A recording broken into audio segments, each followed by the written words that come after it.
Week 12 tot 20 Maart, aan sy se eervolle vermelding, prosastuk. Die Swerwerskruik, geskryf deur Jaco Engelbrecht. Ek stap die stofpad af. My voete lig wolkies op wat soos geheime letters in die lug bly hang. Elke korrel stof is 'n woord wat wag om vasgevang te word. Elke draai van die pad is sin wat nog nie geskryf is nie. Ek dra my swerwerskruik teen my sy, 'n kruik vol gedigte, maar deesdae ook prosa en lirieke, want die lewe het my geleer dat 'n storie soms 'n lied wil wees en 'n lied soms 'n storie. Is ek 'n digter van die stofpad of 'n verteller van kuierstoepstalkies? Partydae wil ek die wêreld besing met lirieke wat soos melodieuse vleuels oor die veld sweef. Ander dae wil ek net sit en 'n storie vertel wat mense laat lag of stil laat knik. Ek is beide en tog is ek meer. Ek is 'n skilderdoek waarop die wind van die lewe sy strepe getrek het. Die wind het my wyd en suid gewaai, veral oor Afrika. Ek het vasgehak aan doringbosse, my vel gekrap en my geduld getoets. Ek het teen skerp rotse vasgesit en daar langer vertoef, asof die rots my wou leer dat elke plek sy eie taal het. Elke wond, elke litteken, elke draai van die pad het my kruik se krake herstel met klei van ervaring.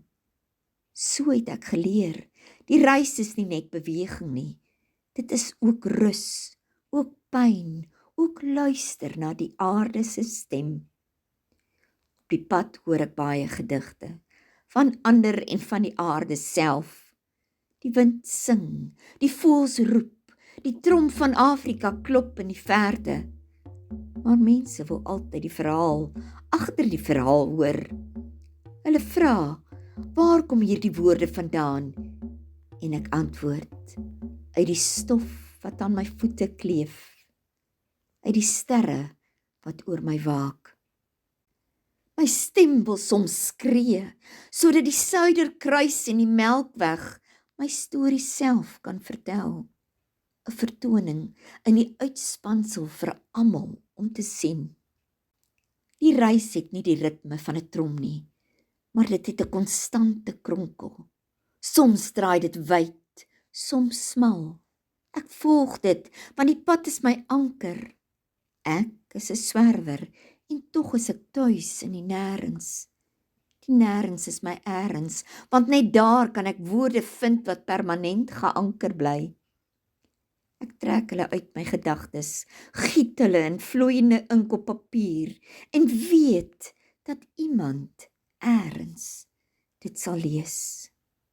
En dan leef ek verder, nie net in my eie voetspore nie, maar in die oë van ander. Ek onthou 'n aand toe ek langs 'n vuur gesit het, die kruik teen my sy en 'n lied gesing het wat ek self nie heeltemal verstaan het nie. Die mense het geluister en toe ek klaar was, het hulle gesê, dit was nie net 'n lied nie, dit was 'n verhaal. Toe het ek besef, ek hoef nie te kies tussen digter en verteller nie. Ek is albei en die kruik dra beide. Die gedigte is die vleuels, die staaltjies, die wortels, saam hou hulle my in balans. Musiek versag die hartseer in 'n verhaal. Dit laat die mooi helderder klink. Wanneer ek sing, voel ek hoe die swaar herinneringe ligter word, hoe die donker draaie van die pad 'n glans kry. Wanneer ek vertel, voel ek hoe die lag en die trane saam 'n koor vorm. Ek is nie net 'n stem nie, ek is 'n instrument waarop die lewe speel. En so stap ek verder. Die stofpad voor my, die kruik teen my sy. Ek weet nie waar ek eindig nie, maar ek weet dat elke draai 'n nuwe vers bring. Ek weet dat elke litteken 'n nuwe staaltjie dra. Ek weet dat die Suiderkruis en die Melkweg my gehoor is, en dat die aarde self my verhoog is. Ek is 'n stofpaddigter en 'n kuierstoepstaaltjie verteller. Ek is 'n swerwer en my woorde is my tuiste. Voorgeles en saamgestel deur Christa Diedericks.